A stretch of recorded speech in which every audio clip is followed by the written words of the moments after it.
యొక్క monsoon session మొన్న 18వ తారీఖు నుంచి స్టార్ట్ అయింది. India is the largest democracy అంటుంటాం.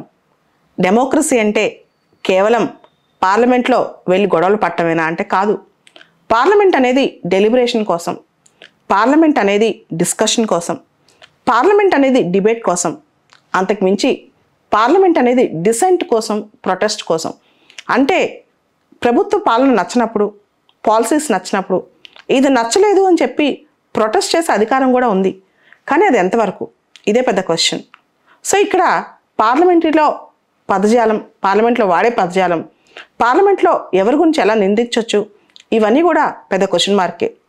అయితే భారత పార్లమెంట్లో మన ప్రొసీజర్స్ చాలా వరకు బ్రిటిష్ పార్లమెంట్ నుంచి తీసుకున్నాం అనమాట.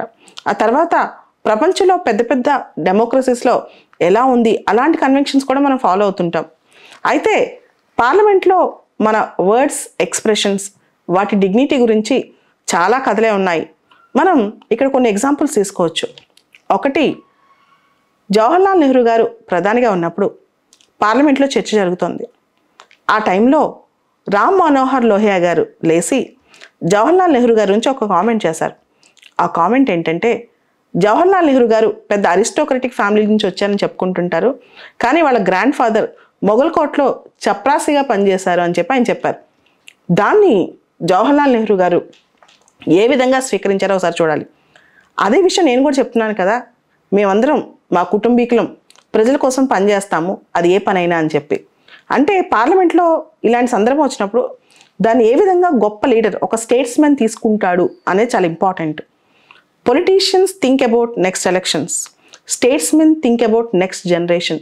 అంటే మనం ఎలాంటి పార్లమెంటరీ విలువల్ని బయటకు అందిస్తున్నాం ప్రజలకు అనేది చాలా ఇంపార్టెంట్. ప్రజలు మన అందరినీ గమనిస్తూనే ఉంటారు. అదేవిధంగా అమెరికాలో జరిగిన ఒక ఇన్సిడెంట్ కూడా, ఒక అనెక్డోట్ చాలా బాగుంది, హిందూ పేపర్లో ఇచ్చారు 2 రోజుల క్రితం.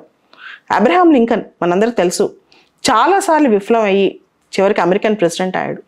అమెరికన్ ప్రెసిడెంట్ అయిన తర్వాత మొదటిసారి అమెరికన్ సెనేట్కి వెళ్ళాడు ప్రెసిడెంట్గా మాట్లాడటానికి. అక్కడ ఒక సెనేటర్ లేసి, అబ్రహాం లింకన్ గుర్తుంచుకో, మీ నాన్నగారు మా ఇంట్లో చెప్పులు కుట్టేవాళ్ళు అని చెప్పి మా వాళ్ళందరికీ. దానికి అబ్రహాం లింకన్ ఏమని సమాధానం చెప్పాడు తెలుసా? అవును, మా నాన్నగారు చెప్పులు కుడతారు, ఆయన creativity, I'm proud of my father, అంత గొప్ప క్రియేటర్ ఆయన. అయితే నాకు కూడా చెప్పులు కుట్టడం వచ్చు, నా చెప్పులు నేనే కుట్టుకుంటాను, మీ చెప్పులు ఏమైనా కంప్లైంట్ ఉంటే చెప్పండి, నేను దాన్ని రిపేర్ చేసి పెడతానని చెప్పారంట. అంటే పార్లమెంట్లో జరిగే సందర్భాలకి ఒక గొప్ప మనసున్న వాళ్ళు, ప్రపంచ జ్ఞానం కలిగిన వాళ్ళు, ఆ మెచ్యూరిటీ ఉన్నవాళ్ళు దాన్ని ఏ విధంగా ట్యాకిల్ చేస్తారు, దాన్ని ఏ విధంగా కౌంటర్ చేస్తారని చాలా ఇంపార్టెంట్. ఈ రోజుల్లో ఇలాంటి జరిగితే అప్పుడే పార్లమెంట్లో రకరకాల పదజాలం, వల్గర్ వర్డ్స్ అన్నీ వాడేసి దాన్ని చాలా భయంకరమైన కండిషన్లా క్రియేట్ చేస్తారు. కానీ అప్పట్లో అలా కాదు. జవహర్లాల్ నెహ్రూ గారి ఎగ్జాంపుల్ కానీ, అబ్రహాం లింకన్ గారి ఎగ్జాంపుల్ కానీ, ఇవన్నీ కూడా ఇప్పుడు పార్లమెంటేరియన్స్కి, స్టేట్ లెజిస్లేచర్స్లోను, ఎమ్మెల్యేలకి, ఎమ్మెల్సీస్కి తప్పకుండా కావాలి. అయితే జేఎస్ మిల్ మనందరూ తెలుసు, ఫేమస్ పొలిటికల్ థింకర్. ఆయన ఒక పాట అంటారు, రిప్రజెంటేటివ్ మోడల్ ఆఫ్ గవర్నమెంట్లో పార్లమెంట్లో డెమోక్రసీని ప్రతిబింబించే విధంగా డెలిబరేషన్ జరగాలి, డిస్కషన్ జరగాలి. If all mankind -1 have one opinion, 99% have one opinion, there is no point in suppressing the single person. అంటే 99 మందికి ఒక ఒపీనియన్ ఉండి, ఒక వ్యక్తికి ఇంకో ఒపీనియన్ ఉన్నా ఆ ఒక్క వ్యక్తి ఒపీనియన్ కూడా మనం తీసుకోవాలి. అదే డెలిబరేషన్ అంటారు జేఎస్ మిల్. అంటే జేఎస్ మిల్ అనే వ్యక్తి great political thinker, minority toleration గురించి అద్భుతంగా మాట్లాడతారనమాట. అంటే ఒక్క వ్యక్తి ఒపీనియన్ కూడా మనం తొక్కేయకూడదు అని చెప్తారు. కానీ మన పార్లమెంట్లో ఏం జరుగుతుంది? మన పార్లమెంట్లో ఈ పార్లమెంటే చూసుకుందాం, ఇప్పుడు జరుగుతున్న మన మాన్సూన్ సెషన్ చూసుకుందాం, కంటిన్యూస్గా రాజ్యసభలో, లోక్సభలో సస్పెన్షన్స్ జరుగుతున్నాయి. అపోజిషన్ గొడవ చేయటం, గవర్నమెంట్ సస్పెండ్ చేయమని ఇండైరెక్ట్గా గవర్నమెంట్ ఆలోచన ఉండటం, ఇవన్నీ జరుగుతూనే ఉంటాయి. ముఖ్యంగా లోక్సభలో, రాజ్యసభలో. లోక్సభలో చూసుకుంటే స్పీకర్ మెంబర్స్ని లోక్సభ రూల్స్ ప్రకారం rule number 373, rule number 374, 374A వీటి ద్వారా సస్పెండ్ చేస్తారు ఎవరైతే డిసార్డర్గా బిహేవ్ చేశారో పార్లమెంట్లో. అదే రాజ్యసభకు వస్తే రాజ్యసభలో రూల్ నెంబర్ 255, రూల్ నెంబర్ 256 ఈ రూల్స్ ఎక్కువగా వాడతారనమాట. అయితే రాజ్యసభలో, లోక్సభలో ఇద్దరు కూడా ప్రిసైడింగ్ ఆఫీసర్స్ డిసార్డర్గా బిహేవ్ చేసే ఎంపీస్ని విత్డ్రా అయిపోమని హౌస్ నుంచి చెప్పొచ్చు అనమాట.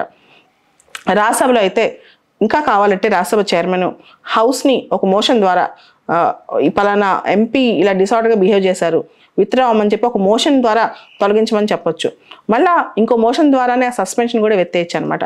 ఇట్లా జరుగుతూనే ఉన్నాయి. ఇప్పుడు రాజ్యసభలో చూస్తే తృణమూల్ కాంగ్రెస్ ఎంపీలు ఇలా డెరెక్ ఓబ్రెయిన్ కూడా ఈ మధ్య సస్పెండ్ అయ్యారంట. సో వీటి మీద చాలా పెద్ద చర్చ జరుగుతుంది. సో పార్లమెంట్లో డిసెంట్ కూడా ఒక పార్ట్ ఉంటుంది, ప్రొటెస్ట్ కూడా ఒక పార్ట్ ఉంటుంది. కానీ డిసెంట్ ప్రొటెస్ట్ అనేది డిసిప్లైన్గానే చేయాలి. ఆ డిసిప్లైన్ మించి అన్పార్లమెంటరీ వర్డ్స్ వాడితే మాత్రం చాలా కష్టం.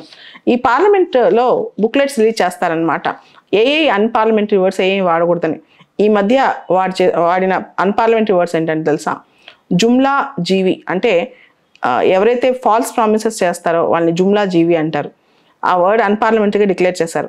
కోవిడ్ స్ప్రెడర్, ఇది కూడా unparliamentary. Snoop gate, ashamed, abused, betrayed, incompetent, ఈ పదాలని ఈ బుక్ లిస్ట్లో అన్పార్లమెంటరీ వర్డ్స్గా డిసైడ్ చేశారనమాట. సో రోజు రోజుకి పార్లమెంట్ బుక్లెట్లో అన్పార్లమెంటరీ వర్డ్స్ పెరిగిపోతున్నాయి.